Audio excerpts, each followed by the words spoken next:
Le type d'amis des personnes qui réussissent. Sans vouloir paraître narcissique, je n'ai pas vraiment d'amis et je n'en garde pas beaucoup. La raison en est simple. Je crois fermement que les personnes que vous appelez amis ont tendance à vous influencer. Que vous le vouliez ou non. Les humains sont des êtres sociaux, la majorité des influences que nous recevons sont souvent le résultat des influences que nous recevons des autres. C'est insensé. Vos amis peuvent donc facilement vous dire qui vous êtes.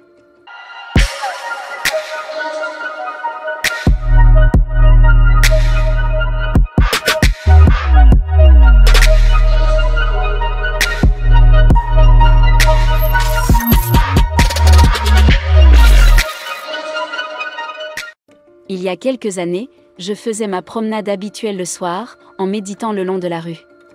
Soudain, quelqu'un s'est précipité vers moi depuis l'autre côté de la rue. C'était un vieil ami. Apparemment, il venait de sortir d'un bar situé de ce côté de la rue. Il s'est plaint qu'il m'avait appelé mais que je ne répondais pas.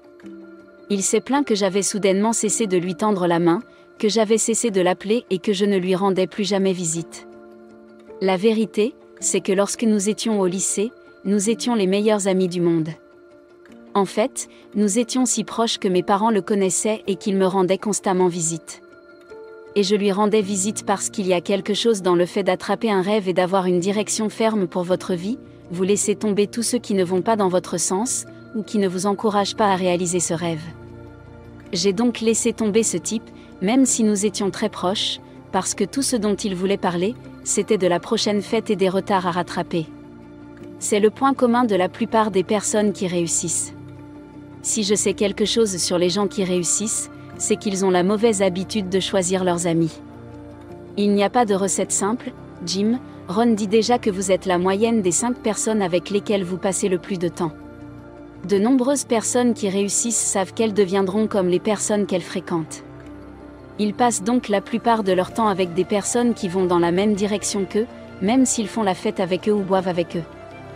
Ils comprennent que ces personnes sont leur genre et les acceptent autour d'eux.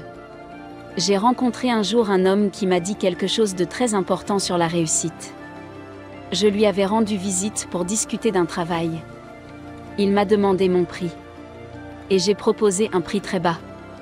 Il est venu me chercher et m'a fait entendre raison. Il m'a fait comprendre que je sous-estimais mon prix. Parce que je me sous-estimais moi-même. Il m'a dit que je n'avais peut-être pas tout l'argent dont j'avais besoin maintenant. Mais ce n'est pas une raison pour me sous-estimer ou me mépriser. Il m'a ensuite donné un conseil encourageant. Lorsque j'ai voulu devenir riche, j'ai su que je devais d'abord changer ma façon de penser. Je suis donc allé dans des endroits et des restaurants fréquentés par les gens. Même si je ne pouvais pas m'offrir la plupart des choses chères qui s'y trouvaient, je m'asseyais et je les observais. Je m'asseyais là et je les observais. Lorsque j'y ai été contraint, j'ai acheté une boisson qui m'aurait coûté plus cher. J'ai acheté une boisson qui m'aurait coûté presque un mois de salaire. Cela ne m'a pas dérangé. J'ai également visité Calar et j'ai admiré des voitures neuves que je ne pouvais pas m'offrir. Je l'ai fait si souvent, même si je n'étais pas riche avant d'avoir l'état d'esprit d'une personne riche. Ainsi, lorsque je vous parle, vous pourriez penser que j'ai tout l'argent du monde. Non, mon état d'esprit a changé. Le simple fait de fréquenter des gens qui ont réussi a eu un effet sur son esprit. Combien plus si une personne qui veut réussir continue à fréquenter des gens qui ne vont nulle part. Je me suis lié d'amitié avec cet homme, bien qu'il soit plus âgé, et nous travaillons toujours ensemble aujourd'hui. Pour réussir, il faut choisir ses amis. La plupart des personnes qui ont réussi que j'ai rencontrées n'y croient pas. Mais vous êtes la somme totale de votre environnement. Votre vie est en grande partie le résultat des amis que vous gardez. Oprah Winfrey a dit, entourez-vous uniquement de personnes qui vous mèneront plus haut.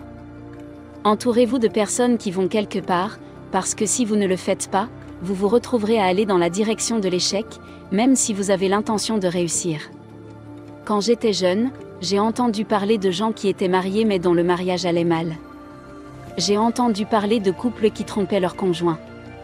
Et la plupart des raisons que j'ai observées étaient que l'un des conjoints choisissait de fréquenter un ex ou un membre du sexe opposé qu'il considérait comme un ami. Alors que je me préparais à me marier, j'ai coupé les ponts avec mes anciens amis et je me suis promis de faire de mon conjoint mon meilleur ami. La plupart des gens ne sont peut-être pas d'accord avec cela. Mais si vous savez où vous allez, vous devez comprendre le prix que vous êtes prêt à payer pour y arriver. Vous ne pouvez pas réussir les autres entreprises que vous gardez, vous ne pouvez pas progresser au-delà des amis que vous gardez.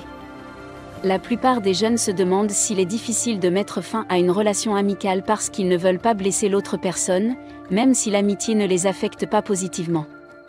Mais une chose est sûre, 20 amis peuvent néanmoins durer toute une vie. De retour à l'université. J'avais un nombre incalculable d'amis, j'étais très populaire et je m'étais fait des amis parmi tant de gens. Pour couronner le tout, j'avais lu Dale Carnegie. J'avais lu le livre How to Win Friends and Influence People de Dale Carnegie. J'utilisais donc consciencieusement les leçons de ce livre pour élargir mon cercle d'amis.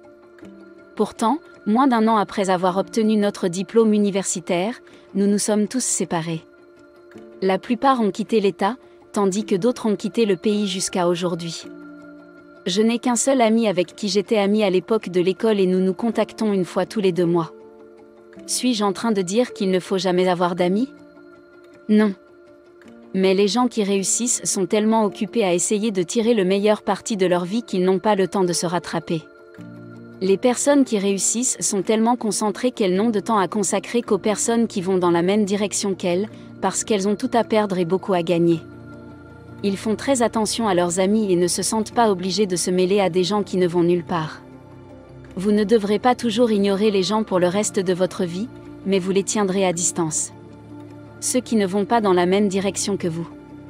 Car, qu'on le veuille ou non, la mauvaise communication corrompt les bonnes manières. Si vous voulez réussir et aller de l'avant, vous devez être prêt à sortir de votre vie, les personnes qui affectent négativement votre voyage, vous devez décider ce qui compte le plus pour vous, votre succès dans la vie ou la relation qui vous empêche de devenir votre meilleur. En fin de compte, il y aura toujours des conséquences pour la compagnie que vous gardez, même la compagnie de personnes qui réussissent qui vous fait avancer, ou la compagnie de mauvais amis qui vous fait reculer. Si vous êtes déterminé à réussir, vous devez revoir qui sont vos amis. La raison en est que les personnes qui réussissent ne s'excusent pas d'avoir des relations amicales qui n'améliorent pas leur vie. Pourquoi le feriez-vous si vous avez l'intention de réussir? Si cette vidéo vous a inspiré, partagez-la. Vivre et non survivre, soyons prospères.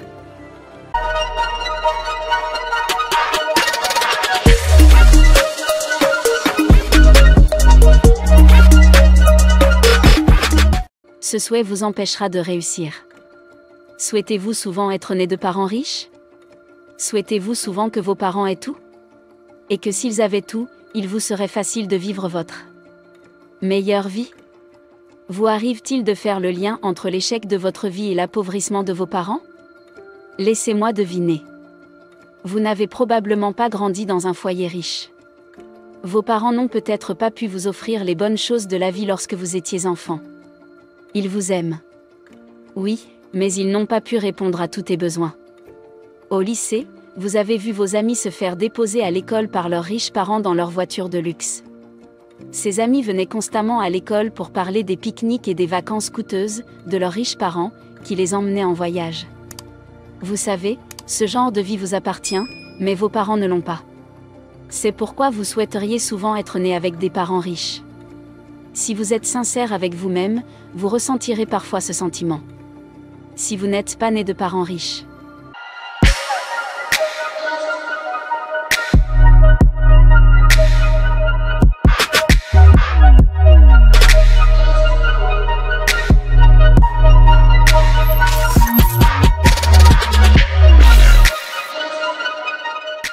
Pour ma part, je ne peux pas me voiler la face.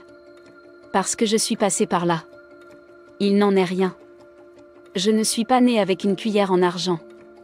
Mais j'aurais aimé l'être, il faut bien l'admettre. Tous les jeunes souhaitent naître avec une cuillère en argent. Sincèrement, j'aurais aimé naître avec une cuillère d'argent. J'aurais aimé que mes parents aient tout. Mais ce n'était pas le cas. Et c'est tout. Parlons un peu de moi. Je suis le 2e enfant d'une famille de 5. Mon père était un éternel travailleur en rond. Pendant la plus grande partie de mon enfance, je le voyais souvent. Mais nous n'étions pas rayonnants. Si vous êtes de cette partie du monde, l'Afrique, vous connaissez l'exemple du père qui ne montre pas d'affection. C'était mon père. S'il nous aimait ou non, nous ne le savions pas. Il était strict. Il entrait d'un côté et nous courions de l'autre. Nous entendons sa voiture dans la rue.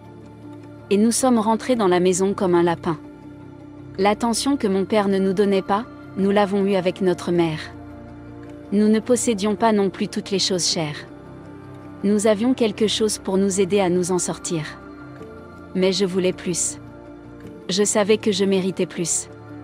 Je désirais trop de choses dans la vie. Mais nous avions peu de choses. Cela m'a affecté pendant longtemps. Je reprochais à mes parents d'être responsables de notre malchance. Ils ont fait tout ce qu'ils ont pu pour subvenir à nos besoins. Mais je voulais plus. Je considérais que le fait de ne pas avoir de terrain était une excuse pour ne pas essayer, pour ne pas donner le meilleur de moi-même dans tout ce que je faisais. Ce sont là des pensées enfantines. Maintenant, j'ai menti à un ami. As-tu déjà joué à un jeu où tu disais à tes amis que ton père avait un avion sous ton lit ? Je l'ai souvent dit à mes amis. Une fois, au lycée, je me suis tellement vantée auprès de mes amis que nous avions une télévision couleur. Nous n'en avons jamais eu. Mais j'ai dit que c'était le cas. Je nous ai tellement encouragés à mentir. Un ami m'a dit qu'il venait me rendre visite. J'ai pensé qu'il plaisantait. Mais il m'a suivi chez moi un jour après l'école. Tu as deviné ce que j'ai fait. Je lui ai dit la vérité. Avant d'être démasqué. Trop souvent, des amis m'invitaient à une fête et je refusais d'y aller parce que j'estimais que je n'étais pas assez riche pour être la suivante. Une fois, j'ai tellement prié Dieu de me donner une seule paire de pantalons jeans parce que je n'en avais pas. Je lui ai promis que je ne demanderais jamais plus. Dieu m'a donné une paire de jeans. Mais j'en ai demandé encore et j'ai continué à en demander. J'ai fait tout cela parce que j'avais honte de mes origines. Et pendant très longtemps, je me suis servi de mes origines comme d'une excuse pour ne pas tirer le meilleur parti de ma vie. Votre passé n'est pas une excuse pour l'échec. Oprah Winfrey a raconté l'histoire de son enfance. Sa mère était domestique, tout comme sa grand-mère et son arrière-grand-mère. Un jour, une grand-mère lui a dit qu'elle deviendrait domestique à son tour. Très jeune, Oprah Winfrey s'est dit qu'elle ne deviendrait jamais femme de ménage. Elle avait passé tellement de temps à l'école du dimanche et à l'église. Elle avait souvent entendu un pasteur dire qu'elle était une enfant de Dieu. Oprah Winfrey y croyait dur comme fer. Partout où elle allait, elle se disait qu'elle était une enfant de Dieu et qu'elle ne finirait jamais comme nos pauvres ancêtres. Elle réussirait et passerait à la télévision. Elle a réalisé ce rêve. Oprah Winfrey aurait pu écouter ses origines. Elle aurait pu dire que ses parents, mais aussi le sol, étaient responsables de son échec, comme le font beaucoup de jeunes, mais elle l'a fait. Au lieu de se plaindre. Elle a tiré le meilleur parti de sa situation pour devenir une grande femme. Écoutez ceci. Aujourd'hui, des tas de gens utilisent leurs origines comme excuse pour se droguer et se conduire mal. Mais l'échec ou la réussite de vos parents ne définit pas votre vie. Ta vie est un cadeau que Dieu t'a offert à condition que tu en sois le seul responsable. Alors, oui, il peut être difficile de ne pas être né de parents qui ont réussi. Vous savez, quand on a un tel parcours, on peut penser qu'il ne faut jamais rien essayer de nouveau, qu'il faut rester tranquille et ne rien faire. Puisque vos options sont limitées par rapport à vos amis dont les parents sont riches, n'est-ce pas ? Ce n'est pas vrai. Tirez le meilleur parti de vos origines. Ces affirmations vous sont-elles familières ? Si seulement j'étais né de parents riches. Nous souhaitons tous la même chose. Mais vous voyez, vous seul pouvez décider de ce que vous deviendrez. Vous ne pouvez plus vous dérober. Mais que tu le veuilles ou non, Dieu t'a donné les meilleurs parents et proches. Dieu t'a donné les meilleurs parents et la meilleure famille que tu puisses avoir. Il t'a donné les meilleures conditions et les meilleurs environnements dans lesquels tu puisses vivre. Maintenant, c'est à vous de choisir de tirer le meilleur parti de ce que vous avez. Choisissez d'être différent, même si votre environnement ne vous le permet pas. La raison en est simple. Votre vie est entre vos mains. Et la bonne nouvelle, c'est que Dieu vous soutient. Anthony Robbins n'a jamais espéré que ses parents pauvres surmontent leur pauvreté. Mais il n'a jamais utilisé leur pauvreté verte comme excuse non plus. Dès son enfance, il a décidé qu'il deviendrait riche et qu'il aiderait beaucoup de pauvres, parce qu'il avait lui-même connu l'extrême pauvreté. Il a travaillé dur à l'université, lisant plus de 700 livres, et a réussi. Chaque année à Noël, il donne de la nourriture aux pauvres. Il aurait pu se servir de la pauvreté des esprits comme d'une excuse pour ne jamais se lever. Mais il l'a fait. J'ai regardé un film récemment, et l'un des personnages a dit « Tout semble aller mal aujourd'hui. Mais des jours comme aujourd'hui gardent un homme en haleine pendant longtemps. » S'il répond « N'est-ce pas ? Cela signifie que les choses peuvent sembler difficiles maintenant. Mais tu devras savoir que tu es un diamant brut. Dieu t'a donné les meilleurs parents que tu puisses avoir. Accepte ce que tu es et grandis grâce à lui. Avec le recul, j'aime mes parents pour leur sacrifice, leur amour et tout ce dont ils ont besoin. Mon père m'aimait vraiment. Et il me l'a montré d'une manière que je n'ai pas tout à fait comprise à l'époque. Mais je comprends maintenant. Nous ne choisissons pas qui seront nos parents. Nous ne choisissons pas un terrain. Nous choisissons seulement qui nous devenons. Rappelez-vous l'histoire des 10 espions dans la Bible. 8 espions ont condamné votre propre destin. Mais Caleb et Josué ont choisi un destin différent parce qu'ils avaient la foi et qu'ils ont réussi. Ce n'est pas ce qui est derrière vous qui compte. C'est ce que vous faites avec ce qui est devant vous qui compte. Si cette vidéo vous a inspiré, aimez-la et abonnez-vous à notre chaîne. Vivre et non survivre, soyons prospères.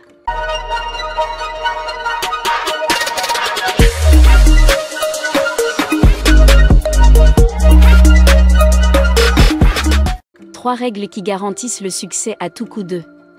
Je me souviens encore de la première fois où l'on m'a annoncé que je serais le président d'un groupe composé de personnes très intelligentes.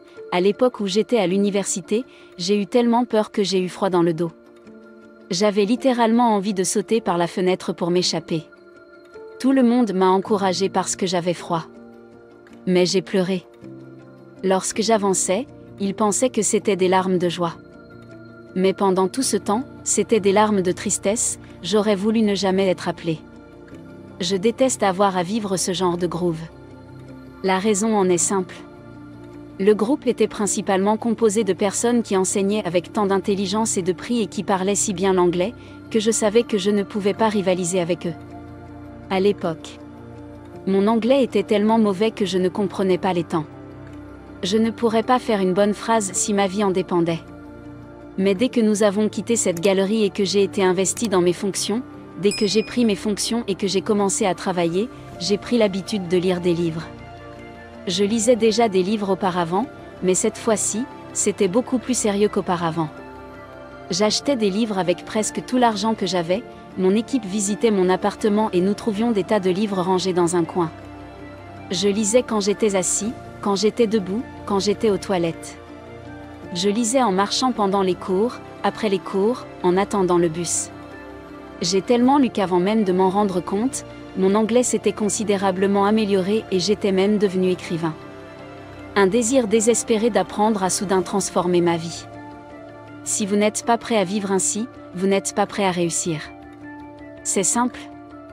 Le monde est rempli de gens qui souhaitent mais ne deviennent jamais, qui ont enseigné mais ne font jamais, qui désirent mais ne réalisent jamais. Le monde est rempli de gens qui veulent réussir, mais qui ne réussissent jamais.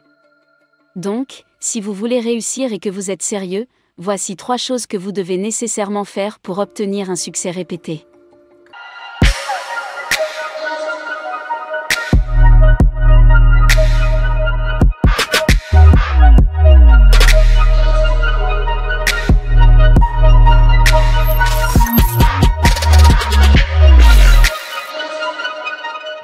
Premièrement, partez comme personne. Tout le monde parle de succès. Tout le monde parle de victoire. Tout le monde veut réussir, mais très peu y parviennent. Comme je l'ai dit plus haut, le monde est rempli de gens qui veulent réussir mais qui ne réussissent jamais. Le monde est rempli de gens qui veulent réussir, mais qui n'y parviennent jamais. Le monde est rempli de gens qui parlent mais ne mettent jamais en œuvre. La raison en est simple. Le succès répond à la nécessité de vivre à l'opposé du statu quo. Vous ne pouvez pas continuer à aller dans la même direction que tout le monde et espérer réussir. Cela ne marchera pas. Vous ne pouvez pas continuer à aller dans la même direction que tout le monde et espérer atteindre la grandeur. La grandeur ne se trouve pas dans le statu quo et dans l'amoncellement de désordre que représente le monde d'en bas. Ceux qui doivent réussir choisissent de s'élever au-dessus de ce désordre pour atteindre le sommet. Vous devez choisir de vivre le genre de vie que les autres ne veulent pas vivre. La plupart des gens aimeraient avoir un travail qu'ils détestent, tout en espérant devenir riches. C'est une plaisanterie. Le succès ne viendra jamais de cette façon. La plupart des gens aimeraient travailler si peu et dépenser autant. C'est aussi une blague. La plupart des gens aimeraient s'asseoir et espérer avoir de la chance. C'est encore pire parce qu'on meurt de faim. C'est comme ça. Si vous voulez réussir, vous devez aller chercher le succès avec un gourdin. Vous devez sortir de la boîte dans laquelle les gens du monde aiment vivre. Vous devez penser différemment. Vous devez prendre des risques que d'autres ne veulent pas prendre, vous devez aller dans la direction que d'autres ne veulent pas prendre. Si d'autres ne veulent pas escalader la montagne ou franchir une barrière pour atteindre le succès, vous devez être prêt à le faire. Vous devez être prêt à le faire, vivre comme personne d'autre n'est prêt à vivre et vous obtiendrez le succès que personne d'autre ne peut obtenir pour être dentiste comme personne.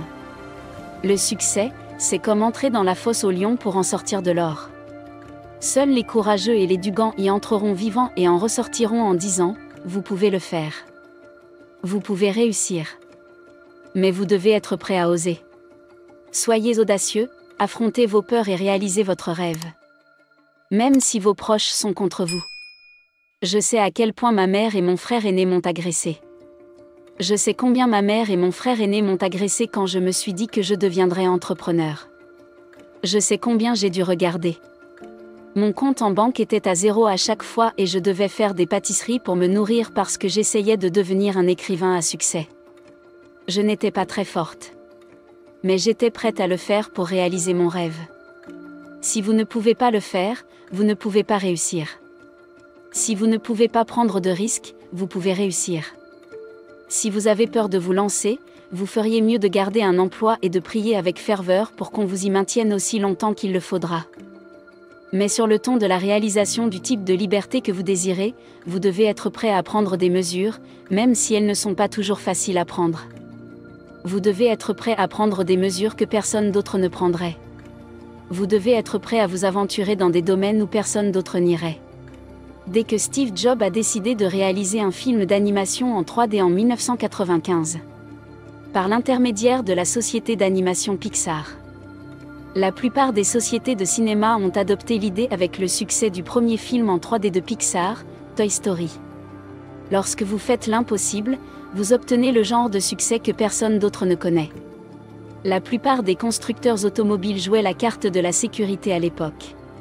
Mais Henry Ford dit qu'il faut trouver un autre moyen de fabriquer des voitures à bon marché tout en conservant la qualité, alors que d'autres misent sur des choses soigneusement réussies. Si vous voulez rejoindre la Ligue des hommes qui réussissent, vous devez être prêt à faire ce que personne d'autre n'oserait. Troisièmement, apprenez comme personne. J'adore ce dernier point. S'il y a quelque chose qui me fait avancer, c'est bien d'apprendre de nouvelles choses. Il y a une citation que j'ai apprise il y a longtemps. Elle dit que ceux qui savent lire mais ne lisent jamais ne sont pas meilleurs que ceux qui ne savent pas lire. Pour continuer à réussir, vous devez être prêt à apprendre, désapprendre et réapprendre. L'ampleur de votre succès dépend de la profondeur des connaissances que vous avez acquises. Imaginez que vous soyez le patron d'une entreprise et que vous n'ayez que peu ou pas de connaissances sur la manière d'améliorer votre entreprise fera faillite en un rien de temps où une personne plus intelligente prendra le contrôle de l'entreprise. La plupart des gens veulent réussir sans rien faire. Il y a des tonnes de gens qui veulent gagner de l'argent, mais qui ne savent pratiquement rien de la gestion de l'argent. Ils ne lisent jamais de livres sur l'argent. Ils ne regardent jamais de vidéos sur l'argent. Ils n'assistent jamais à des séminaires, même gratuits, sur l'argent. Les connaissances que vous n'avez pas, vous ne pouvez jamais les appliquer. J'ai pris tellement de mauvaises décisions financières dans le passé et je les regrette encore aujourd'hui. La raison de ces mauvaises décisions est simple. Je ne savais rien sur la gestion de l'argent. Je ne lisais pas de livres sur l'argent et je ne regardais pas de vidéos sur l'argent. Une fois que j'ai appris l'importance de rembourser rapidement ses dettes, de ne jamais trop s'endetter et d'épargner un pourcentage de ses revenus, j'ai pris conscience de l'importance d'une bonne gestion financière. Ces leçons m'ont aidé à gérer mes finances. Plus on apprend, plus on grandit. Dans le monde d'aujourd'hui, où l'on est payé en fonction de ce que l'on sait et où les connaissances ne dépendent pas des diplômes, vous vous rendrez un bien mauvais service si vous ne vous engagez pas à apprendre encore et encore. Vous pouvez regarder des vidéos sur YouTube. Il existe des tas de livres et d'articles gratuits que vous pouvez lire pour apprendre. Il existe des tas de compétences que vous pouvez acquérir gratuitement en regardant des vidéos en ligne. Plus vous apprenez, plus vous gagnez. Plus vous apprenez, plus vous vous développez. Voulez-vous connaître le succès à répétition? Croyez-nous, personne d'autre ne le fait. Faites ce que personne d'autre ne fera et apprenez comme personne d'autre. Le succès n'est pas le fruit de la chance. Si vous voulez réussir, vous devez le faire. Si cette vidéo vous a inspiré, partagez-la. Vivre et non survivre, soyons prospères.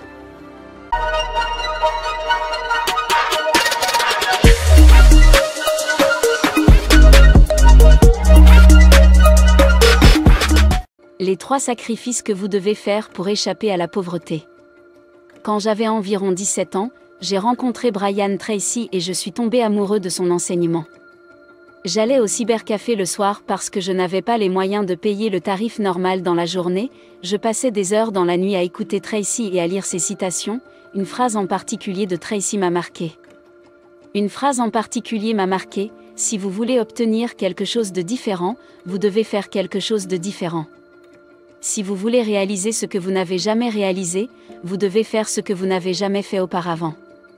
En grandissant, j'ai écrit la phrase ci-dessus et je l'ai collée dans ma chambre.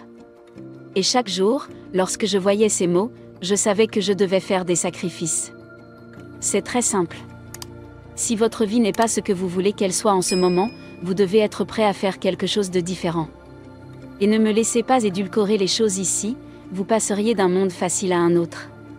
Faire quelque chose de différent signifie sortir de sa zone de confort. Et cela ne sera jamais facile. Dans la vidéo d'aujourd'hui, je vais partager avec vous les 3 sacrifices que vous devez faire pour échapper à la pauvreté. Si vous êtes nouveau ici, pensez à vous abonner pour ne pas manquer d'autres vidéos intéressantes comme celle-ci.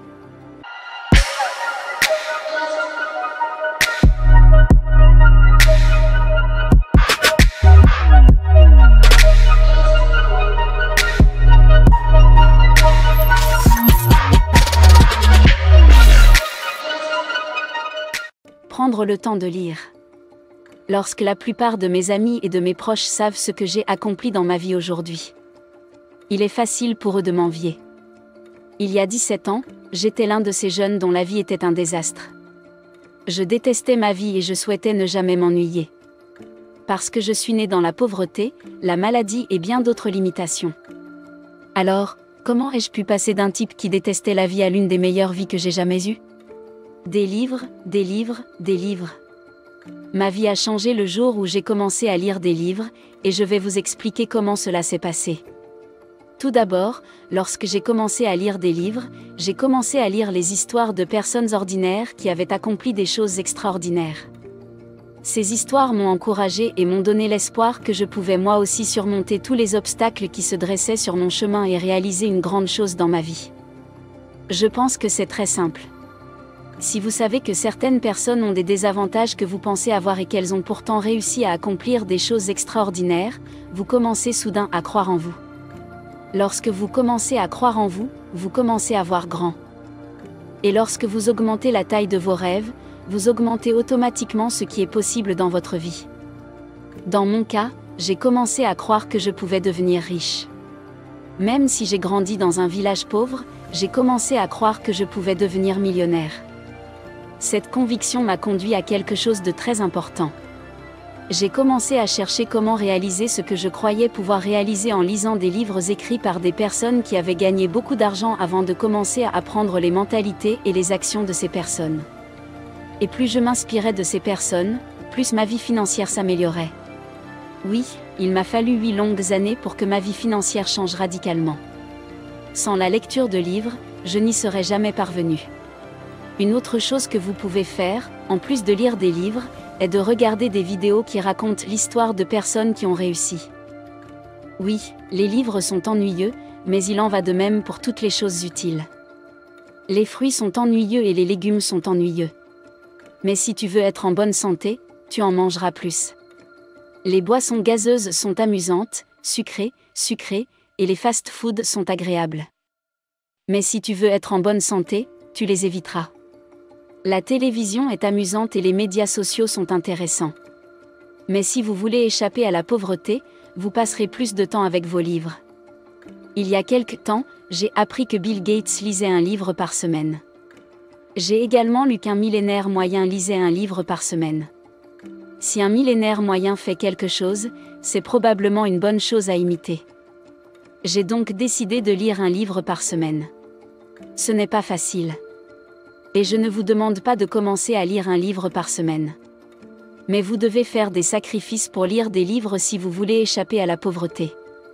Ne cherchez pas d'excuses. Je vous ai dit tout à l'heure que le sucre est sucré. Et vous êtes d'accord pour dire que les drogues dures, les fast-foods et la plupart des autres choses nocives sont amusantes. Une autre chose très douce, ce sont les excuses. Et c'est pourquoi la plupart des gens en trouvent. Écoutez, vous pouvez trouver 100 raisons pour lesquelles vous êtes là où vous êtes, si vous voulez, et vous pouvez tout aussi bien trouver une seule raison pour laquelle vous devriez être ailleurs.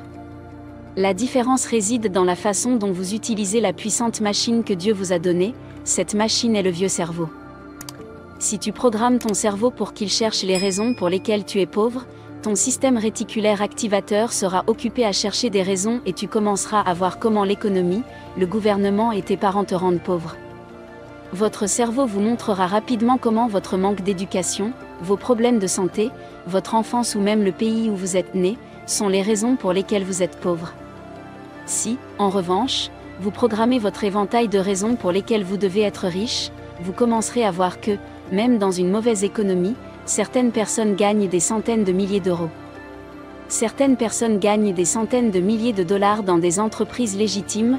Vous commencerez à lire des articles sur des personnes qui ont traversé des difficultés similaires aux vôtres et qui ont fini par réussir. Vous commencerez à voir que vous avez beaucoup plus de pouvoir sur votre vie que vous ne le pensez. Et vous commencerez à prendre des responsabilités et à excuser la nourriture des imbéciles. Et notre monde en est rempli. Parce qu'une excuse, c'est doux. Il s'agit de pointer du doigt. C'est facile, tout le monde peut le faire. Mais si vous voulez échapper à la pauvreté, vous ne le ferez pas. Ne cherchez pas d'excuses, identifiez ce que vous devez faire pour changer votre vie. Et faites-le, même si c'est difficile, échangez 100 échecs contre un succès. Il y a quelques jours, Mark Cuban m'a dit quelque chose de très intéressant. Il a dit, et je cite, « Peu importe le nombre de fois où vous échouez, rappelez-vous que vous ne devez réussir qu'une seule fois. » Cette déclaration a beaucoup de sens pour moi. En effet, lorsque j'ai repensé à mes 8 années d'échecs, j'ai compris le sens de cette déclaration. En effet, mes 8 premières années dans le monde des affaires ont été terribles. Tout ce que je tentais échouait. Tout le monde pensait que j'étais stupide.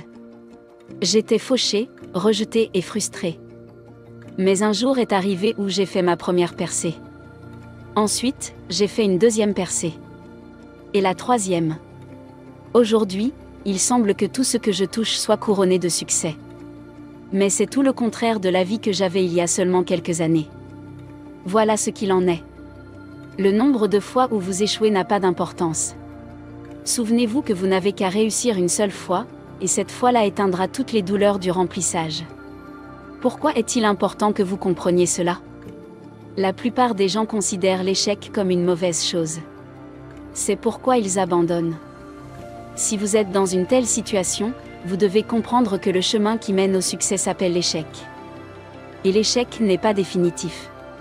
Faites des sacrifices pour essayer des choses. Faites des sacrifices pour sortir de votre zone de confort. Faites des sacrifices pour faire des choses risquées. Et lorsque vous échouez, ayez le courage de vous relever et d'essayer à nouveau. Car le nombre d'échecs n'a pas d'importance. Tout ce dont vous avez besoin, c'est d'une seule réussite. Le point le plus important de cette vidéo est le sacrifice. Si vous voulez échapper à la pauvreté, vous devez être suffisamment discipliné pour faire des choses qui ne sont pas confortables. Il n'est pas confortable de lire, mais vous devez le faire. Il n'est pas confortable de prendre des mesures qui peuvent conduire à l'échec, mais vous devez le faire. L'échec est douloureux, mais il faut l'endurer et réessayer. Rappelez-vous comment j'ai commencé cette vidéo, vous ne pouvez pas obtenir un nouveau résultat en faisant les anciennes choses et chaque nouvelle chose est inconfortable. Vous devez donc être prêt à faire des sacrifices si vous voulez échapper à la pauvreté. Vivre et non survivre, soyons prospères.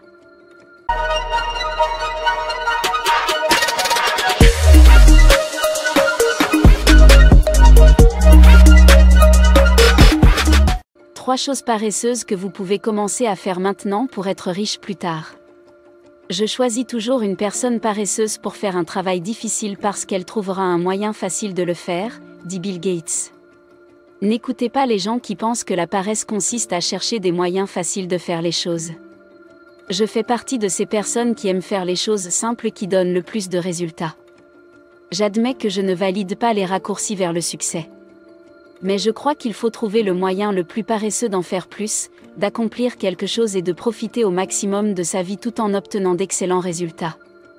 Si cela vous dérange, c'est que vous êtes probablement tombé dans la catégorie de la plupart des gens qui croient qu'un travail acharné doit toujours vous tenir éveillé la nuit, utiliser quelques heures par jour pendant de nombreuses années et passer très peu de temps avec vos amis et votre famille.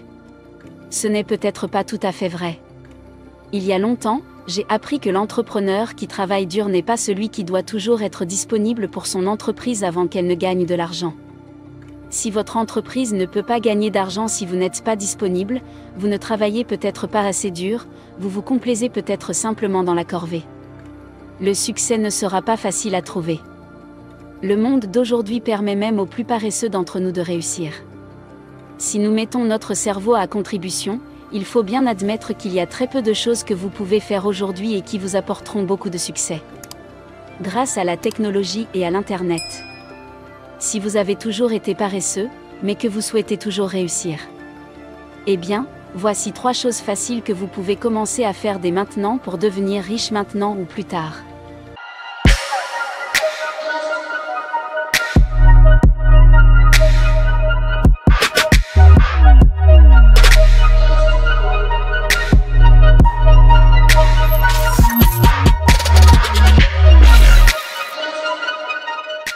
Premièrement, regardez des vidéos sur YouTube.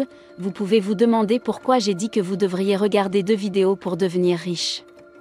Parfois, c'est comme ça. J'ai pris la parole devant un groupe d'adolescents pour leur dire qu'aujourd'hui, l'une des choses les plus faciles à faire est d'apprendre une nouvelle compétence presque chaque mois, et que vous pouvez le faire facilement et tranquillement. Je l'ai prouvé de la manière suivante. À l'heure actuelle, je me vante auprès de mes interlocuteurs et de mes clients de réaliser des vidéos d'animation à l'aide d'une application d'édition vidéo très populaire, Adobe After Effects. Mais en réalité, je ne réalise pas de vidéos animées exceptionnelles. Chaque fois que je dois réaliser une vidéo publicitaire animée pour vos clients, je détermine le type de concept vidéo que je souhaite réaliser. Ensuite, je vais sur YouTube pour chercher un tutoriel étape par étape sur la façon de réaliser ce type de vidéo. Je veux que la série de tutoriels soit terminée au moment où je réalise la vidéo publicitaire. Cela semble parfait. Comme si je créais des vidéos animées depuis longtemps. Mais non, je savais ce que je voulais, puis je suis allé sur YouTube pour être formé sur la façon de le faire et la même façon de le dédier. Je viens d'apprendre que j'ai aimé manger un type particulier de nourriture. Mais ma femme ne semble pas aimer le préparer parce que le processus prend beaucoup de temps. Récemment, après de nombreux mois de fringales, je suis allée sur YouTube et j'ai vu une vidéo qui montre comment préparer cet aliment très facilement et paresseusement. Et pourtant, ce sera toujours délicieux. Maintenant, je sais comment préparer la nourriture d'une manière très paresseuse, en très peu de temps.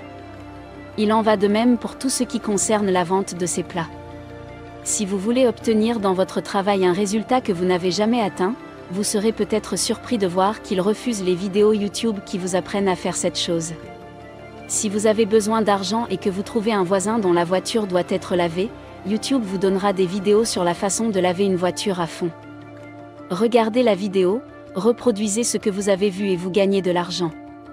Vous voulez fabriquer un gadget pour le vendre à vos amis. YouTube vous donne des vidéos sur la façon de fabriquer ce gadget et vous pouvez ensuite le vendre à vos amis. Le fait est qu'il n'y a pratiquement rien que vous cherchiez que vous ne puissiez trouver sur YouTube. Au lieu de perdre votre temps à regarder des vidéos qui n'apportent rien, regardez des vidéos qui vous inspirent continuellement à faire de grandes choses avec des résultats bon marché. Regardez des vidéos qui vous aident à faire les choses facilement car ils gagnent beaucoup d'argent avec eux pour faire ce que les riches font. Je ne suis pas un fan des mentors. J'ai toujours été trop paresseux pour assister à des séminaires, mais j'essaie d'y participer autant que possible. J'aime bien rester enfermé dans mon appartement à travailler sur mon ordinateur, c'est une façon agréable de vivre. Mais j'aime aussi m'enrichir et augmenter ma richesse de manière paresseuse. Alors, que dois-je faire ? Tony Robbins aurait dit, si vous voulez devenir riche, faites ce que font les riches, c'est-à-dire étudiez ce que font les riches pour devenir riches, faites la même chose, ou vous aurez toutes les chances de devenir riche. Isaac Newton est également réputé avoir dit presque la même chose. J'ai beaucoup plus appris en me tenant sur les épaules de ceux qui m'ont précédé. Je suis un formidable imitateur. Chaque fois que je dois faire quelque chose de difficile, je cherche souvent quelqu'un qui a fait la même chose et je découvre ce qu'il a fait pour y arriver. Ensuite, je copie et je colle. La Bible l'a déjà dit. Il n'y a rien de nouveau sous le soleil. Ce que vous devez faire a souvent déjà été fait auparavant. Peut-être pas toujours de la même manière. Quelqu'un, quelque part, a déjà atteint le genre de succès que vous voulez avoir. C'est de loin l'un des moyens les plus faciles de devenir riche. Lisez leur biographie, regardez leurs vidéos, explorez leurs livres, vous y trouverez une idée ou un concept qu'ils utilisent pour changer leur vie. Quel que soit votre objectif, il y a toujours quelqu'un qui l'a atteint. Il y a toujours quelqu'un qui a réalisé la même chose. Au début, c'est difficile pour eux, mais ils trouvent un moyen de s'en sortir. Si vous trouvez ces personnes et que vous copiez ce qu'elles font, vous réduirez de moitié vos chances de réussite. Je ne dis pas qu'il suffit de claquer des doigts pour que le succès arrive, vous devrez travailler dur pour atteindre ce genre de succès. En utilisant leur expérience, vous n'aurez jamais à faire les mêmes erreurs qu'eux, vous auriez évité de perdre du temps et des efforts sans lever le petit doigt juste en copiant les exemples. Troisièmement, vendre des livres du domaine public. Avez-vous déjà voulu devenir éditeur de livres, ou publier et vendre vos livres, mais vous n'avez jamais pu le faire parce que, eh bien, vous êtes paresseux ? Eh bien, avec les livres du domaine public, vous pouvez non seulement créer une maison d'édition, mais aussi vendre des quantités de livres en toute légalité. Avant 1964, les livres avaient le 2018 copyright terme pour prolonger la durée du droit d'auteur, les auteurs ou les éditeurs devaient envoyer un formulaire séparé. Beaucoup de gens ne l'ont jamais fait. Aujourd'hui, la Bibliothèque publique de New York a mis en ligne gratuitement un grand nombre de ces livres du domaine public. Un livre électronique appartient au domaine public lorsqu'il n'est pas protégé par le droit d'auteur. En règle générale, vous pouvez publier et vendre des livres électroniques du domaine public. Toutefois, vous devrez rechercher les plateformes en ligne sur lesquelles vous pouvez les vendre. De nombreux morceaux de musique classique, comme les œuvres de Beethoven et d'autres, appartiennent au domaine public. Cela signifie que vous pouvez imprimer, copier et vendre des copies de la musique de Beethoven sans payer de redevance à qui que ce soit. Les œuvres du domaine public ne sont plus couvertes par les droits de propriété intellectuelle, vous pouvez donc publier toutes les œuvres d'un auteur dans le domaine public. Avant de commencer à publier des livres du domaine public, vous devrez peut-être vérifier que ces livres appartiennent bien au domaine public. Et qu'ils ne sont pas disponibles gratuitement sur les plateformes en ligne sur lesquelles vous essayez de les publier. De plus, lorsque vous publiez vos livres du domaine public sur la plupart des plateformes en ligne, il peut vous être demandé de sélectionner l'option « Livre du domaine public » pour indiquer que le livre fait partie du domaine public. Pourrez-vous gagner beaucoup d'argent en vendant des livres du domaine public en ligne ? Oui, vous gagnerez beaucoup d'argent en vendant des livres du domaine public en ligne. Si vous jouez bien vos cartes, n'aurez-vous jamais besoin de payer une redevance à qui que ce soit, même si les auteurs morts ressuscitent pour réclamer une redevance. Vous voyez, je pense que la paresse a ses propres récompenses. Anthony Robbins a dit que les gens ne sont pas paresseux. Ils ont simplement des objectifs importants. C'est-à-dire des objectifs qui ne les inspirent pas. Robert Heinlein a dit que le progrès n'est pas le fait des lève-tôt. Il est le fait d'hommes paresseux qui essaient de trouver des moyens plus faciles de faire quelque chose. Si vous pensez que la vie est trop dure et que vous êtes prêt à travailler dur pour réussir, voici 3 conseils que vous pouvez mettre en pratique dès maintenant pour atteindre le succès que vous souhaitez. Apprenez la première compétence sur YouTube et gagnez de l'argent à chaque fois.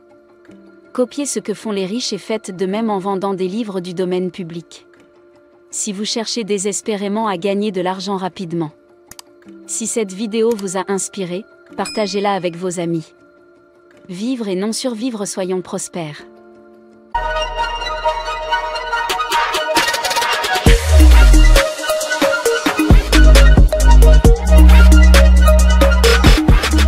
Cinq moyens faciles de gagner de l'argent rapidement en tant que jeune entrepreneur.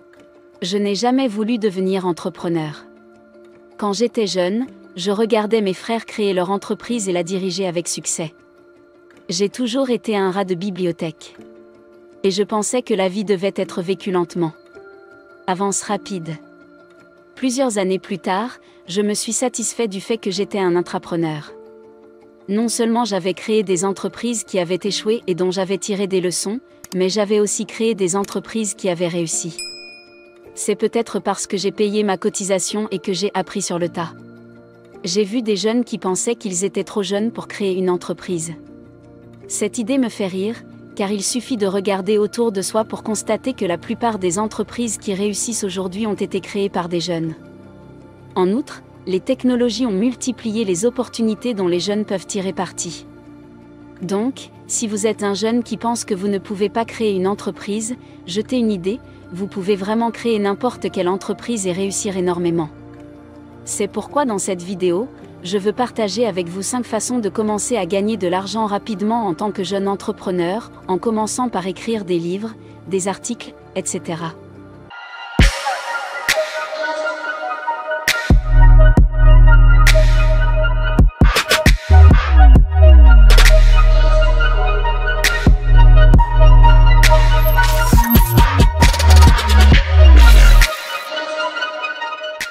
Ma première entreprise de copywriting et de copywriting d'email en particulier, m'a rapporté 6 chiffres pendant plusieurs mois à ses débuts.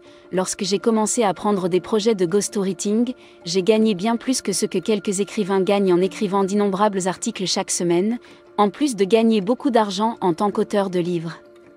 Contrairement à ce que l'on croit souvent, on peut aussi gagner beaucoup d'argent en écrivant des articles, des lettres d'information, etc. Je connais un ami qui, il y a plus de 6 ans, alors qu'il était encore jeune, gagnait au minimum $100 par article. C'était beaucoup d'argent à l'époque. Si vous êtes écrivain comme moi, vous pouvez commencer à écrire des livres, des articles, des bulletins d'information et d'autres types de documents écrits ou de contenus pour les gens.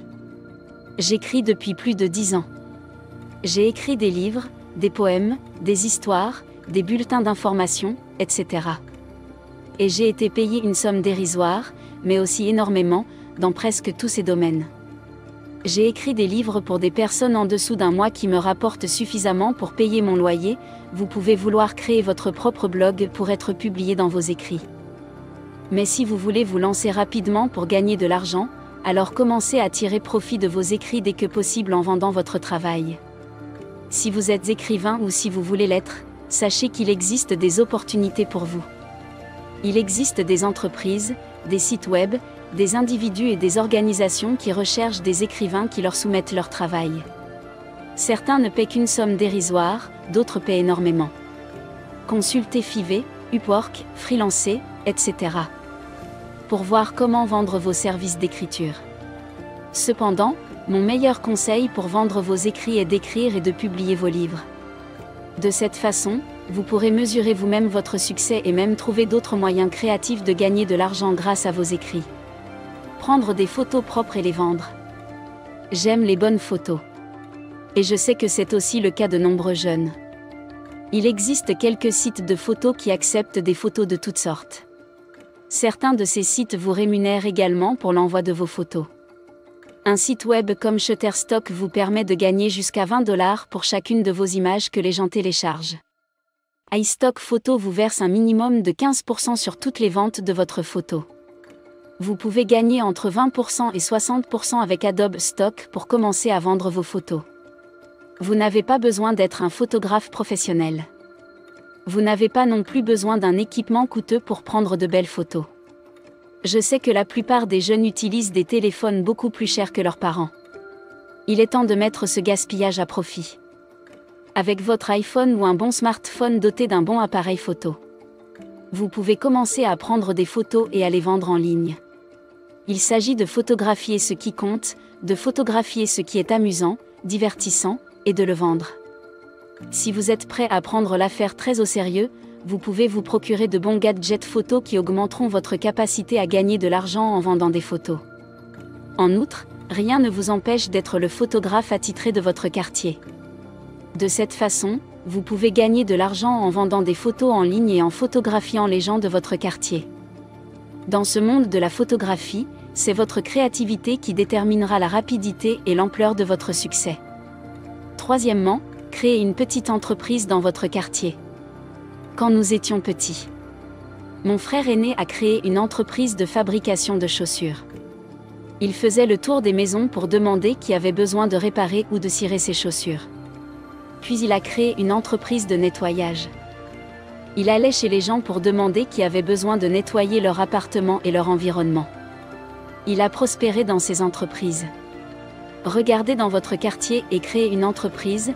La bonne chose est que, comme vous êtes jeune, vous avez un avantage que la plupart des adultes n'ont pas. La plupart des voisins vous encourageront parce qu'ils sentent que vous prenez l'initiative, en tant que jeune, de démarrer.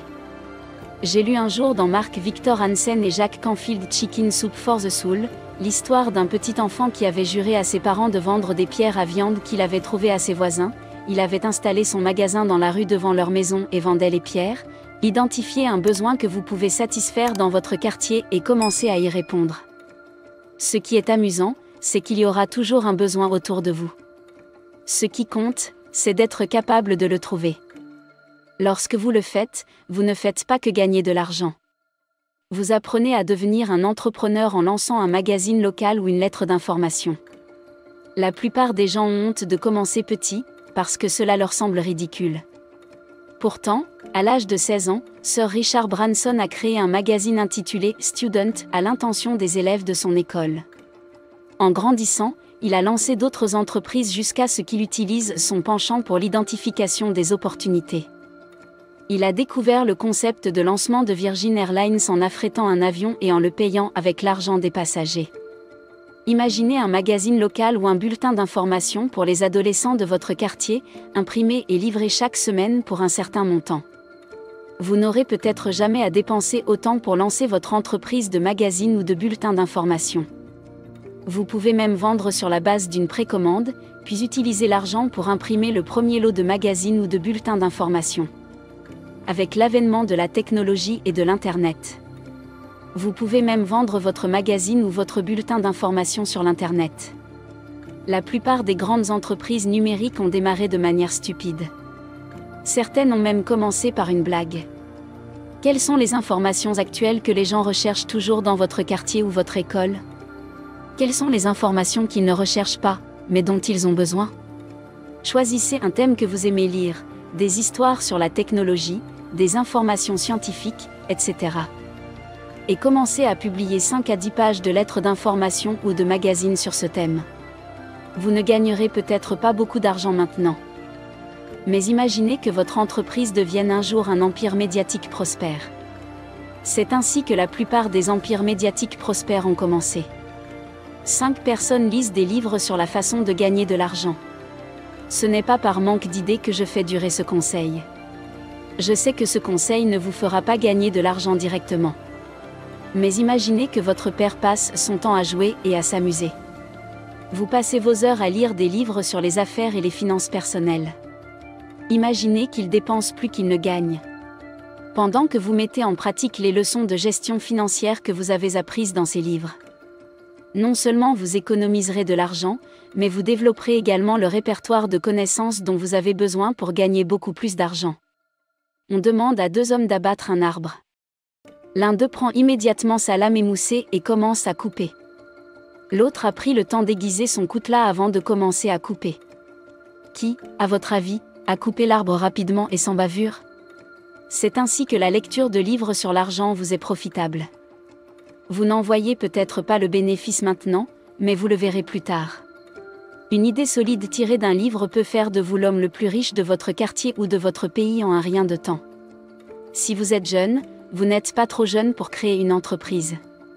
Vous pouvez choisir n'importe laquelle des idées ci-dessus pour démarrer une entreprise aujourd'hui. Écrire des livres ou des articles pour les vendre. Si c'est trop simple, vous pouvez nettoyer des photos avec votre smartphone et les vendre sur un site web de photos. En outre, vous pouvez créer une entreprise dans votre quartier et approfondir vos connaissances commerciales en lisant des livres sur l'argent et les affaires. Lorsque vous payez le prix pour gagner de l'argent, l'argent viendra certainement à vous. Si cette vidéo vous a inspiré, aimez-la et partagez-la avec vos amis. Nous vous aimons vivre et non survivre, soyons prospères.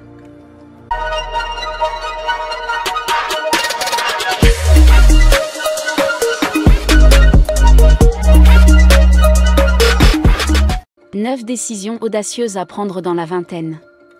La vingtaine est le meilleur moment pour se préparer à la réussite. Vous devez avoir le temps, l'énergie et la possibilité de le faire. C'est une période où les possibilités sont infinies et où vous avez l'énergie nécessaire pour les exploiter. C'est aussi le moment de mettre en place, par la discipline, des mentalités fondamentales solides qui contribueront à votre succès à long terme. Dans cette vidéo, je vais partager avec vous 9 mesures audacieuses que vous pouvez prendre dans la vingtaine. Cela fera toute la différence lorsque vous serez plus âgé.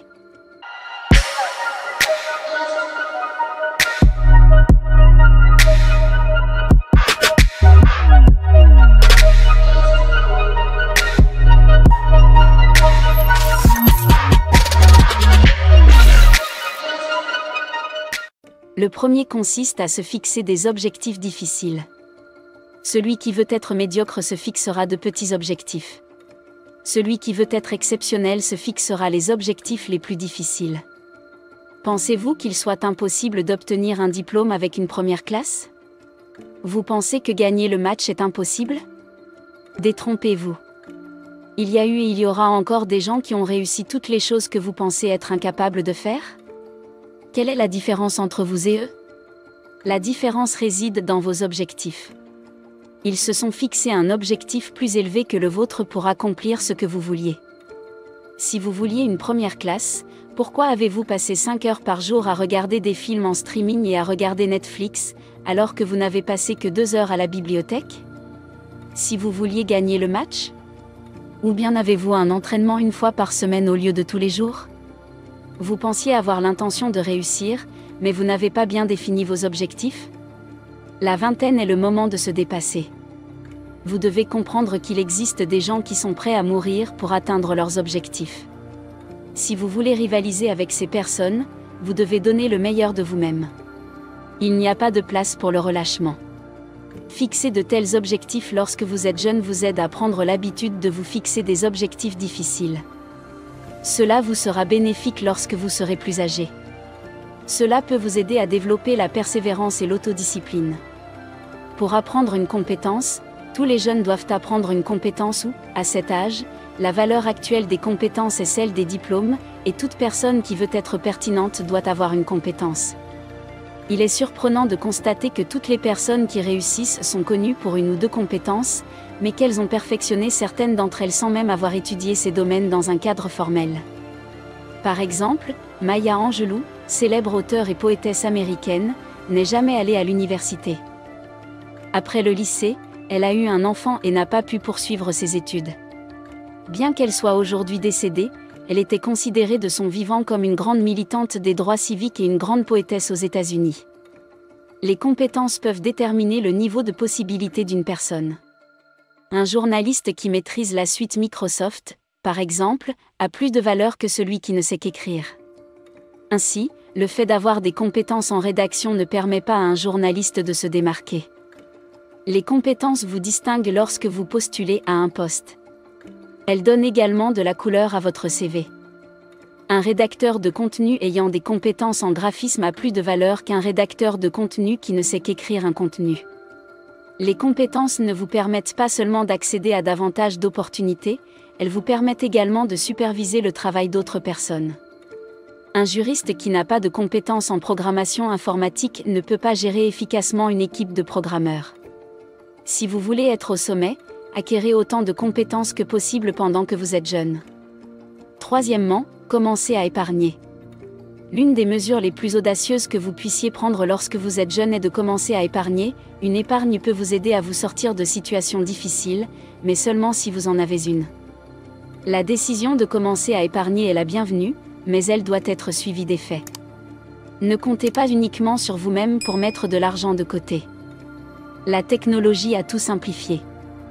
L'épargne peut désormais être automatisée à l'aide des applications bancaires habituelles. Créez un compte d'épargne distinct de votre compte courant et automatisez le débit de votre compte à hauteur du montant que vous souhaitez épargner. Avec le temps, vous vous habituerez à vivre avec le montant dont vous disposez. Dans ce cas, votre épargne peut s'accumuler pendant des années. Lorsque votre épargne s'accumule, cela signifie que vous disposez de liquidités importantes pour investir ou entreprendre des projets d'investissement. Avec votre épargne professionnelle, vous pouvez créer une entreprise sans emprunter à la banque. Avec votre épargne, vous pouvez payer vos factures médicales même sans assurance. Épargnez le plus possible lorsque vous êtes jeune. En vieillissant, vous pourrez utiliser l'argent pour réaliser vos rêves. L'épargne est une habitude, elle devient permanente lorsqu'elle est pratiquée au fil du temps. Épargnez jusqu'à ce que vous ne puissiez plus vous en souvenir. Pour voyager dans le pays dont vous avez toujours rêvé. Y a-t-il un pays que vous avez toujours voulu visiter? Qu'est-ce qui vous a retenu jusqu'à présent? L'argent? La peur de perdre du temps de travail?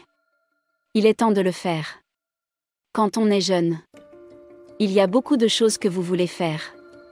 Des endroits où l'on veut aller et des gens que l'on veut rencontrer. En vieillissant, vos priorités changent.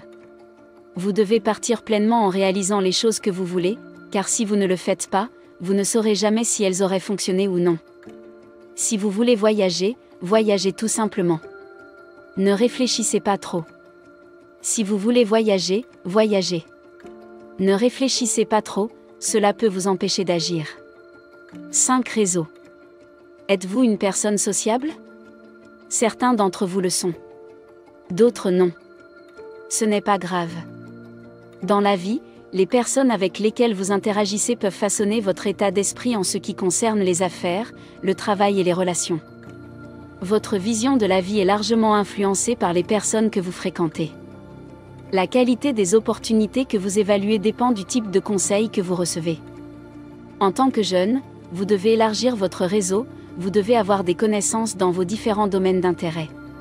Si vous vous intéressez à l'économie et aux politiques, vous devriez probablement fréquenter des économistes et des chercheurs en politique. Ces personnes peuvent vous fournir des informations actualisées sur ces domaines. Si vous voulez investir, fréquentez les agents de change et les banquiers d'investissement de Wall Street. Soyez ouverts et sociables. C'est l'une des choses les plus audacieuses à faire dans la vingtaine. Si vous êtes nerveux, ne vous inquiétez pas. Le fait de vous rencontrer rend quelqu'un d'autre nerveux aussi. Déménage de chez tes parents. Lorsque vous êtes jeune, vous devez vous déplacer sur le tapis. Beaucoup de décisions que vous prendrez n'auront pas de sens pour les gens, en particulier pour vos parents. Les personnes plus âgées ont généralement joué la carte de la sécurité, elles veulent juste une vie modeste, un emploi bien rémunéré et suffisamment d'argent pour couvrir leur pension. En tant que jeune, rester trop longtemps sous le toit de vos parents peut étouffer votre croissance. L'une des meilleures choses que vous puissiez faire est de déménager. Je sais que tu n'as probablement pas encore compris. Mais si tu restes, tu seras probablement détendu, tu ne seras pas motivé pour progresser rapidement. Le fait de partir peut vous inciter à prendre la vie plus au sérieux et à travailler dur pour réussir. 7. Commencez à investir le plus tôt possible. Bien que l'épargne puisse vous permettre de disposer d'un logement pour faire face aux dépenses, à moins qu'elle ne soit restée pendant des décennies, elle n'est pas suffisante. À moins qu'elle ne soit restée pendant des décennies, il est peu probable qu'elle vous rende riche. En revanche, l'investissement permet de créer plusieurs flux de revenus qui peuvent vous rendre riche en peu de temps. Commencer à investir est l'une des mesures clés que doit prendre toute jeune personne désireuse d'accéder à la liberté financière, mais les investissements sont assez risqués. Avant d'investir, faites quelques recherches. Construire une marque. Que vous soyez ou non propriétaire d'une entreprise, vous avez besoin d'une marque personnelle. Une marque raconte l'histoire d'une personne et de ses intérêts. Elle représente l'identité unique d'une entreprise. Une marque exige généralement de la constance et un travail acharné. Il s'agit donc d'une entreprise qui peut inculquer la discipline. Chaque jeune dans la vingtaine devrait construire une marque. En déterminant ce qui fonctionne et ce qui ne fonctionne pas et en suscitant l'intérêt des personnes intéressées par la marque, vous développez votre créativité et vos compétences en matière de résolution de problèmes, ce qui est très rentable. Cela lui permettra également d'en apprendre davantage sur le comportement humain. C'est quelque chose que tous les jeunes devraient essayer. 9. Postuler pour un emploi de rêve après avoir décroché un emploi la première fois, étiez-vous heureux? Était-ce le travail de vos rêves? Lorsque vous avez une vingtaine d'années, on vous encourage à prendre des risques et à faire ce que vous voulez. Si un poste vous intéresse, postulez, vous ne perdrez rien à postuler. Il se peut que vous l'obteniez, mais vous ne le saurez jamais si vous ne postulez pas. En conclusion, les jeunes devraient prendre des mesures audacieuses qui les aideront à s'épanouir. La peur de l'incertitude ne doit pas vous empêcher d'essayer. En fin de compte, seuls ceux qui ont le courage d'essayer réussiront. Si cette vidéo vous a inspiré, abonnez-vous à notre chaîne. Vivre et non survivre, soyons prospères.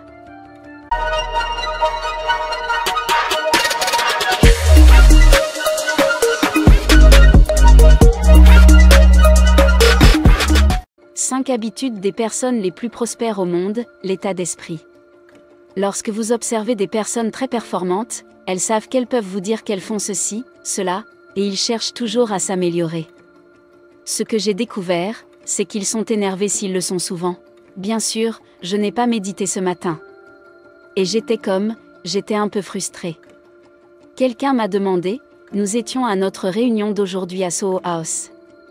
Il m'a demandé comment s'était passée votre méditation. Parce qu'il sait que j'aime méditer. J'ai répondu, vous savez, j'ai raté ce matin, j'ai raté hier, mais j'ai raté ce matin, c'est agaçant. Ça agite vraiment les personnes très performantes lorsqu'elles ne sont pas en forme. Ils sont énergiques.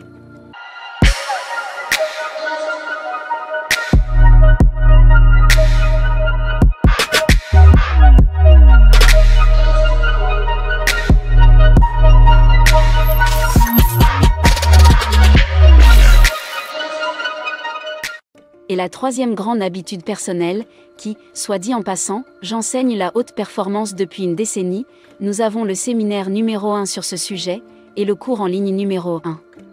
Et j'avais tort. Je n'ai jamais su que c'était la chose à faire, et vous allez rire, parce que, mec, j'aurais pu vous faire asseoir. Mais je ne savais pas.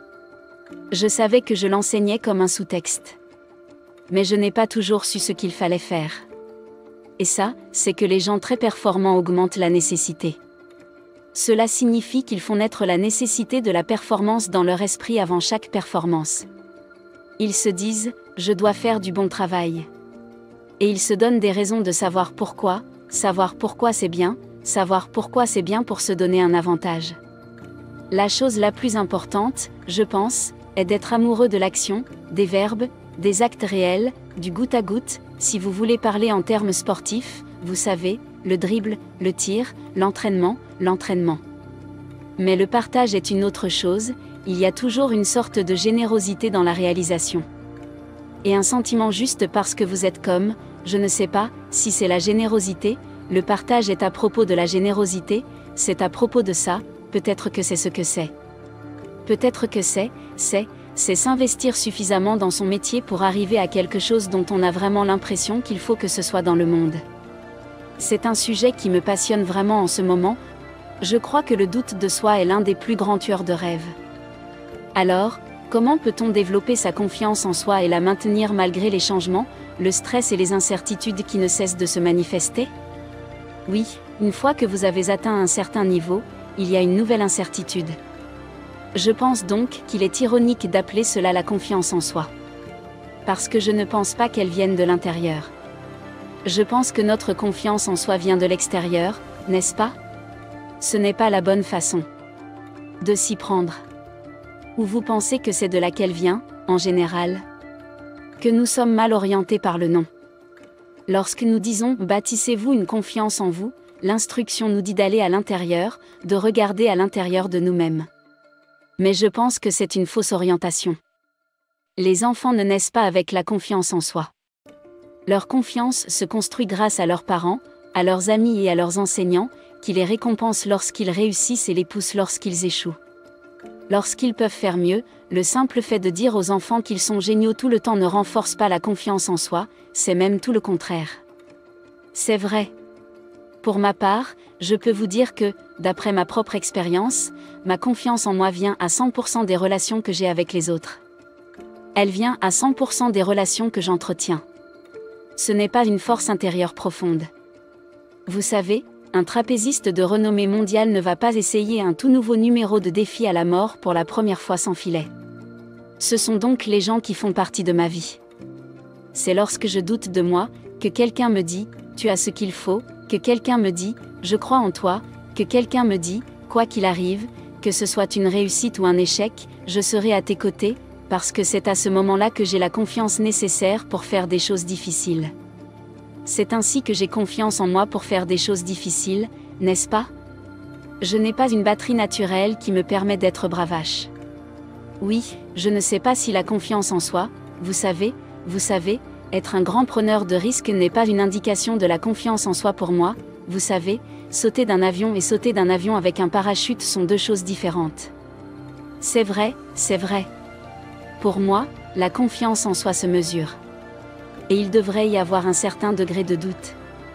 Mais je pense que la vraie confiance en soi, c'est de se croire incroyablement capable de faire ce que je fais. Et je n'aurais pas la force de faire les sacrifices que j'ai faits, ou de continuer à me réveiller tous les jours pour conduire afin de diffuser ce message, si j'étais seule. Ainsi, lorsque nous parlons de renforcer la confiance en soi, je pense que l'erreur que nous commettons est de regarder à l'intérieur, je pense que la réalité est que nous essayons de renforcer notre confiance en soi, nous devrions nous tourner vers nos amis, nous devrions soigner nos relations, lorsque je cherche à renforcer ma confiance en moi. La question est de savoir qui m'entoure. Est-ce que je dois prendre soin de, vous savez, la façon dont nous construisons notre confiance en soi en aidant quelqu'un d'autre à construire la sienne, c'est un acte de nous construirons notre confiance avec un acte de service.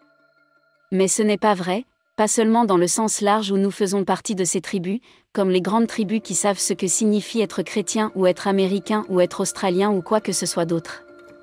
Mais c'est également vrai dans les petites tribus auxquelles nous appartenons, ce que signifie être un voisin dans la rue, ou un membre de la salle de sport CrossFit locale, ou faire du bénévolat pour une organisation locale. Toutes ces tribus, tous ces groupes auxquels vous appartenez ont un ensemble d'attentes partagées, un ensemble de normes partagées. Et la clé, si vous voulez construire des habitudes qui durent, si vous voulez changer la façon dont vous interprétez les signaux, c'est de rejoindre un groupe où le comportement que vous souhaitez adopter est le comportement normal, n'est-ce pas? Par exemple, il y a beaucoup de gens qui veulent faire de l'exercice, mais aller à la salle de sport leur semble beaucoup, c'est difficile, c'est un sacrifice. Mais il y a aussi des gens qui vont à la salle de sport chaque semaine, et c'est tout simplement normal. Ils n'ont pas l'impression d'être obligés de le faire. C'est le comportement désiré, le mode de vie normal, n'est-ce pas? C'est la même chose pour les musiciens, si vous voulez apprendre un instrument, fréquentez des gens qui jouent tout le temps. Si vous fréquentez un groupe de musiciens, c'est comme si vous vous disiez, oui, nous jouons. Nous jouons 4 jours par semaine. Mais si nous jouons 7 jours sur 7, il se trouve que c'est ce que fait la tribu. La raison pour laquelle les normes sociales influencent tant notre comportement, c'est que nous voulons appartenir à la tribu, nous voulons être amis avec ces gens. Nous ne voulons donc pas perdre cette amitié ou cette appartenance en violant les normes. S'il y avait un génie et qu'il vous accordait un souhait, mais un seul, quel serait votre souhait? S'il n'y a qu'un seul souhait, quel serait votre souhait? Vous savez, la plupart des gens diraient de l'argent ou ceci ou cela. Mais vous pensez que l'apprentissage est là, je pense que beaucoup de gens pensent que la matrice est comme le téléchargement de la matrice. C'est là que je peux apprendre le jujitsu. Dans un deuxième exemple, vous apprenez une langue, une compétence. Donc je pense que le hack que beaucoup de gens feraient, c'est que s'il s'agissait d'un seul souhait, ils souhaiteraient plus de souhaits, n'est-ce pas? Des souhaits à l'infini. L'équivalent serait donc que je sois votre génie de l'apprentissage et que je puisse vous accorder n'importe quel souhait pour apprendre n'importe quel sujet ou n'importe quelle compétence, comme devenir un maître en la matière. L'équivalent, quel est l'équivalent de la réponse à la demande de souhaits infinis, ce serait d'apprendre à apprendre, parce que si vous pouvez apprendre à apprendre, le monde est à vous, surtout aujourd'hui, parce que personne qui écoute, qui regarde n'est payé pour la force brute, c'est leur force cérébrale, ce n'est pas votre force musculaire, c'est complètement votre force mentale. Et le défi, c'est que votre cerveau n'est pas accompagné d'un manuel d'utilisation. Il n'est pas facile à utiliser. C'est la raison pour laquelle j'ai écrit ce livre. Mais le modèle illimité est un schéma explicatif, un cadre qui permet d'apprendre tout ce que l'on veut plus rapidement. Et pas seulement cela, mais aussi pour accéder à notre potentiel humain. Car je pense que s'il existe une ressource infinie et illimitée sur la planète Terre, c'est bien la capacité humaine. Notre détermination est sans limite. Il n'y a pas de limite à notre imagination. Il n'y a pas de limite connue à notre créativité. Et pourtant, nous ne montrons pas comment y accéder. Ce cadre est donc un cadre en 3 parties. Et ce que je propose à tout le monde, c'est d'en faire une sorte de petite classe de maître, de la rendre vraiment attrayante. N'écoutez pas passivement, car le cerveau humain n'apprend pas par la consommation, mais par la création et la créativité, et en s'impliquant dans les choses. Je sais que beaucoup d'entre nous apprennent plus vite lorsqu'ils se retroussent les manches et qu'ils agissent. J'encourage donc tout le monde, pendant qu'ils font de l'exercice, qu'ils nettoient la maison ou quoi que ce soit d'autre, à essayer de s'impliquer dans ce projet.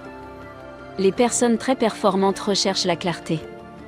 Ce que cela signifie pour eux, c'est que chaque fois qu'ils se trouvent dans une situation, ils recherchent la clarté et fixent leur intention.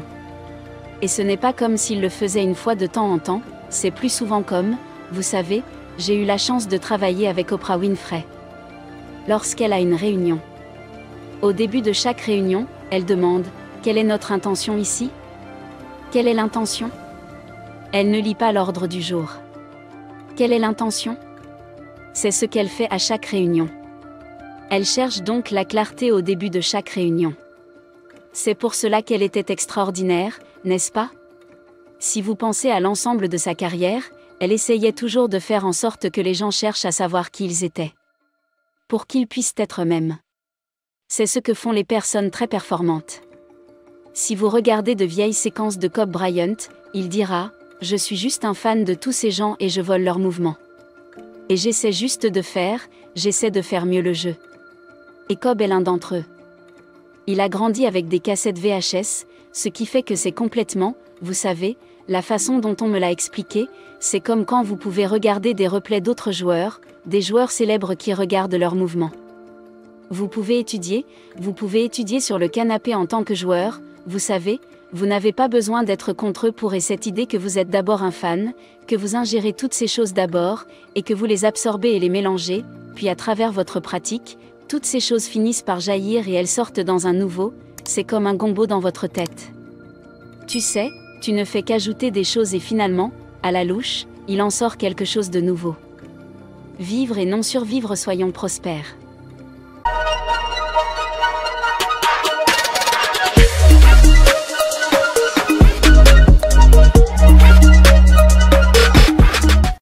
Les 3 règles de l'argent à connaître dans la vingtaine. Abonnez-vous à cette chaîne pour ne pas manquer d'autres vidéos passionnantes comme celle-ci. Et n'oubliez pas d'appuyer sur le bouton « J'aime » ci-dessous.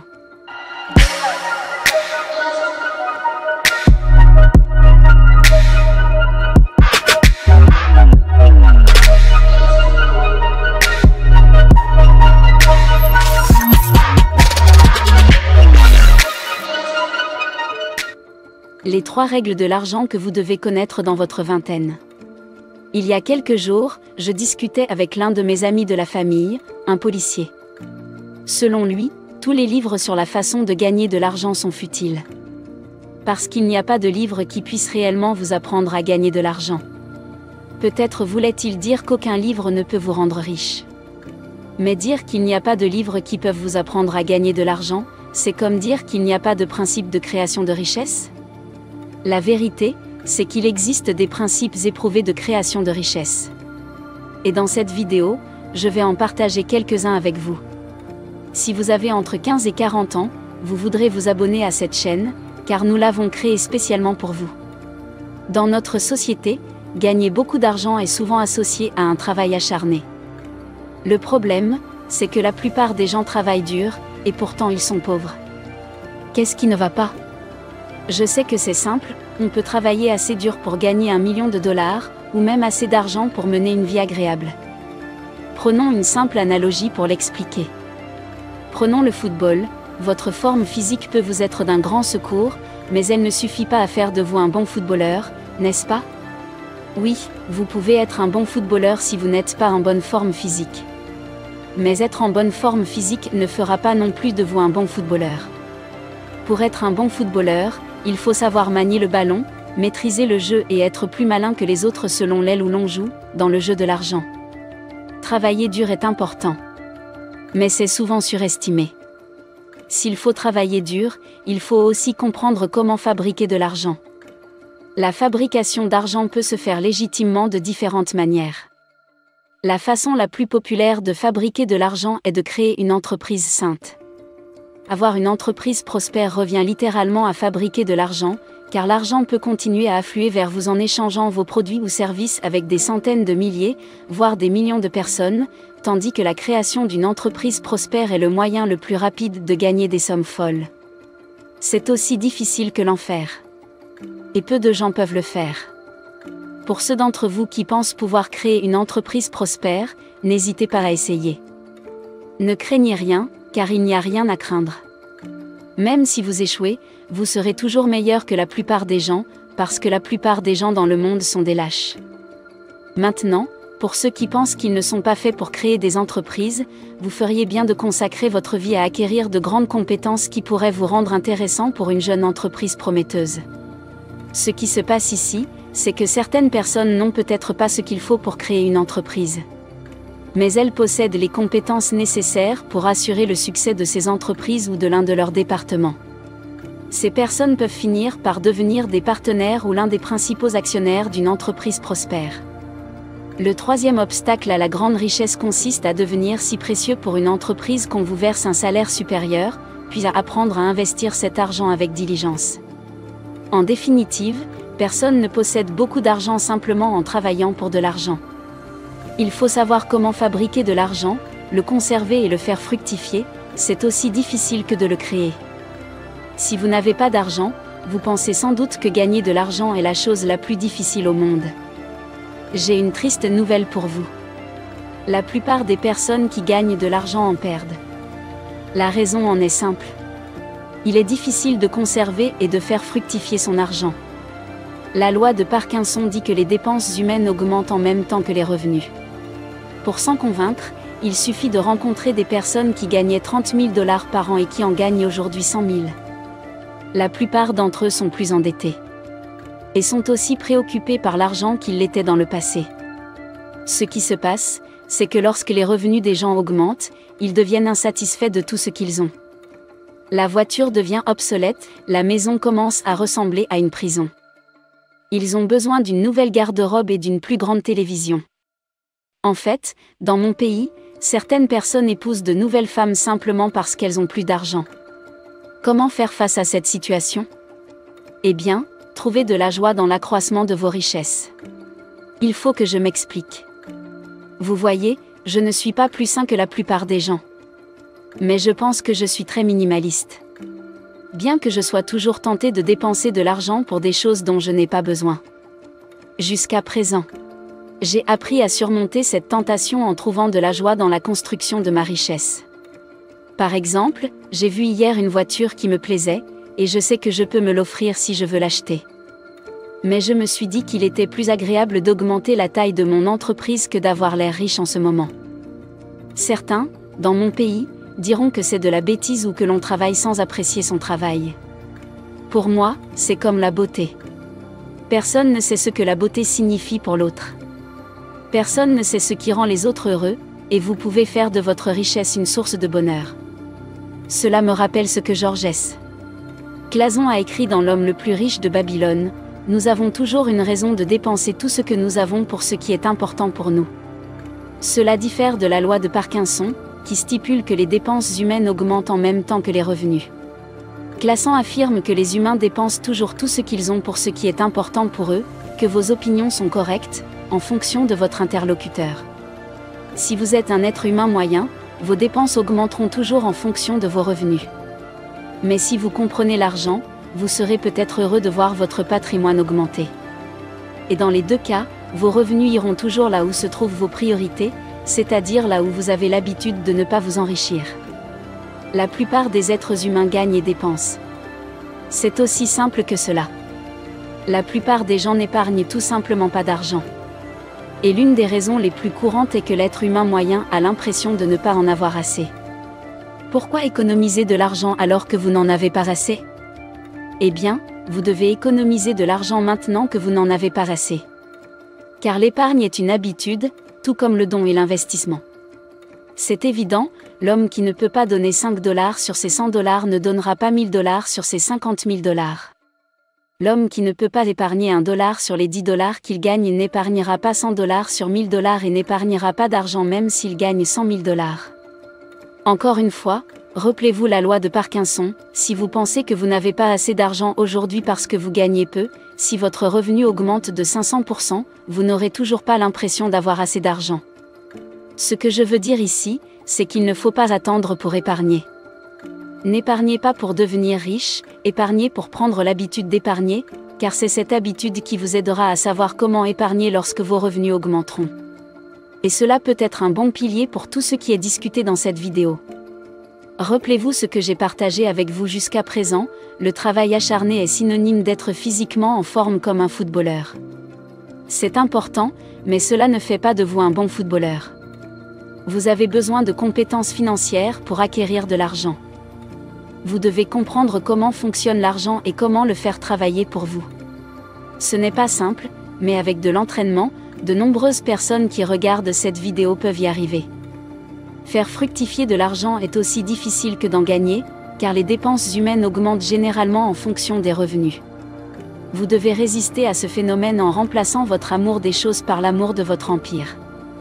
Vous devez aimer voir votre portefeuille croître, sinon vous aimez les dernières chaussures, voitures et autres objets brillants. Économiser de l'argent est une habitude et vous devez la développer lorsque vous n'avez pas beaucoup d'argent. Car si vous voulez avoir plus d'argent avant de commencer à épargner, souvenez-vous de la loi de Parkinson. Si vous avez aimé cette vidéo, n'oubliez pas de vous abonner à notre chaîne. Vivre et non survivre, soyons prospères.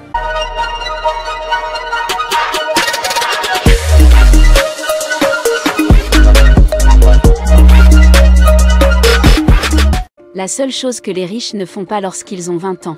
Il y a quelque temps, lorsque nous avons lancé cette chaîne, de nombreuses personnes n'ont pas apprécié l'idée que nous lancions une chaîne spécifiquement destinée aux jeunes. Mais nous avons une idée différente. Nous ne voulons pas dire que les personnes de plus de 40 ans sont condamnées. Nous pensons que les jeunes ont besoin de quelqu'un qui s'adresse à eux de manière spécifique, car ce qui est pénible quand on est jeune, c'est qu'on n'en sait pas autant qu'on veut le croire sur la vie. Et pour cette raison, il est probable que vous fassiez les mauvaises choses, tout en pensant que vous êtes en train de vous amuser. Dans la vidéo d'aujourd'hui, je vais partager avec vous la seule chose que les riches ne font pas dans leur vingtaine. Abonnez-vous à cette chaîne pour ne pas manquer d'autres vidéos passionnantes comme celle-ci. Et n'oubliez pas d'appuyer sur le bouton « J'aime » ci-dessous.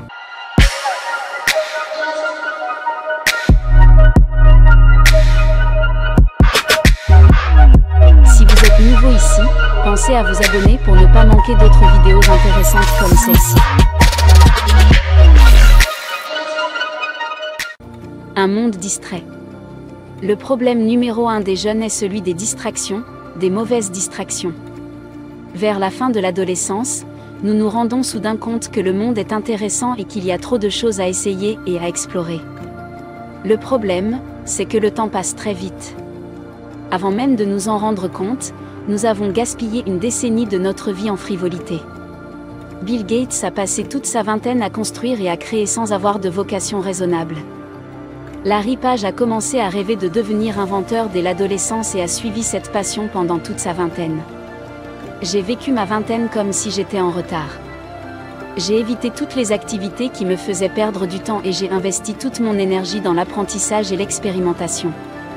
La chose la plus importante que vous puissiez faire de votre vie est de concentrer votre énergie sur ce qui compte lorsque vous êtes encore jeune. Aujourd'hui, la plupart des jeunes se réveillent avec les médias sociaux. Beaucoup de jeunes passent d'une fête à une autre activité amusante. Ils pensent que la vie est amusante, parce qu'elle semble l'être. Mais j'ai une triste nouvelle pour toi. La vie ne sera pas toujours amusante pour vous.